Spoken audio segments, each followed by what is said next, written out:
காரைக்காலில் நடைபெறும் நிகழ்ச்சிக்காக உள்துறை அமைச்சர் அமித்ஷா சற்று நேரத்தில் திருச்சியிலிருந்து புறப்பட உள்ளார். அவரின் சுற்றுப்பயணத்தின் முக்கியத்துவம் குறித்து செய்தியாளர் சுபாஷிடம் கேட்டு பெறலாம். சுபாஷ், விவரங்களை பதிவு செய்யலாம்.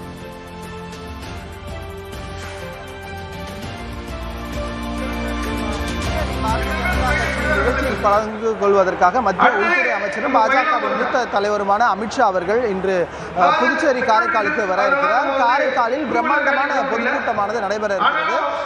திருச்சியிலிருந்து ஹெலிகாப்டர் மூலமாக காரைக்காலில் இருக்கக்கூடிய பாலிடெக்னிக் கல்லூரிக்கு வந்து இறங்கும் அவரை புதுச்சேரி ஆளுநர் அவர்கள் அதே போல உள்ளிட்டோர் வரவேற்கிறார்கள். மாவட்ட ஆட்சியர் அதே போல காவல்துறை அலுவலர்கள் எல்லாம் வரவேற்கிறார்கள். அங்கிருந்து அருகிலேயே சுவர் விளம்பரம் ஒன்று பாஜகவுக்காக தொடங்க இருக்கிறது. அங்கே கட்சி கொடி ஏற்றிவிட்டு சுவர் விளம்பரத்தை அவர் தொடங்கி வைக்கிறார். மிக முக்கியமாக இந்த தேர்தல் நேரத்தில் அவரது வருகை என்பது மிக கவனமாக பார்க்க வேண்டியது இருக்கிறது. ஏனால் தமிழ்நாட்டில் எப்படி அதிமுகவுடன் கூட்டணியில் இருக்கிறார்களோ இங்கே பாரதிய ஜனதா என்ஆர் காங்கிரஸ் கூட்டணியில் இருக்கிறது. கூட்டணியில் மட்டுமல்ல, கூட்டணி ஆட்சியிலும் அவங்க பங்கேற்க இருக்கிறார்கள். அவங்க ஆட்சியில பல அமைச்சர்களும் இங்கே பங்கேற்க இருக்கிறாங்க. மிக முக்கியமாக உள்துறை அமைச்சகம் இவங்க பாஜக கீழே தான் இருக்கு.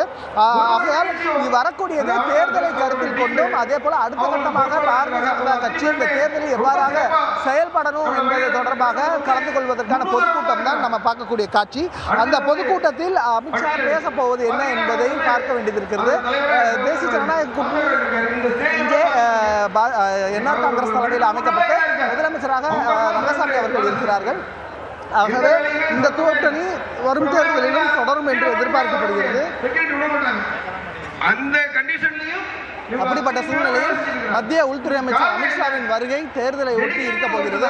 அமித்ஷா இந்த பொதுக்கூட்டத்தை முடித்துக் கொண்டு மத்திய உணவிற்காக திருநள்ளாரில் தங்க இருக்கிறார். திருநள்ளாரில் தங்கக்கூடிய அவரை மத்திய உணவுக்கு பிறகாக பாஜகவினுடைய ஸ்டேட் பார்ட்டி, அதாவது புதுச்சேரியில் இருக்கக்கூடிய மாநில நிர்வாகிகள் சந்தித்து ஆலோசனையை மேற்கொள்ள இருக்கிறார்கள். அந்த ஆலோசனைக்கு பிறகாக புதுச்சேரியினுடைய முதல்வராக இருக்கக்கூடிய ரங்கசாமி கூட்டணி சம்பந்தமாக பேசி அவரும் அங்கே கலந்துரையாட இருக்கிறார்.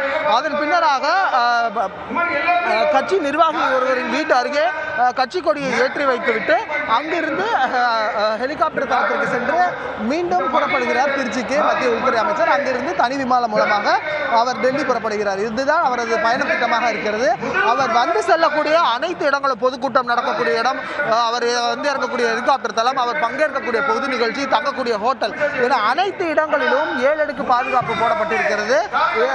திருச்சியிலிருந்து ஹெலிகாப்டர் மூலம் மத்திய உள்துறை அமைச்சர் காரைக்கால் செல்லவிருக்கிறார். இது குறித்த விவரங்களுக்கு நன்றி சுபாஷ்.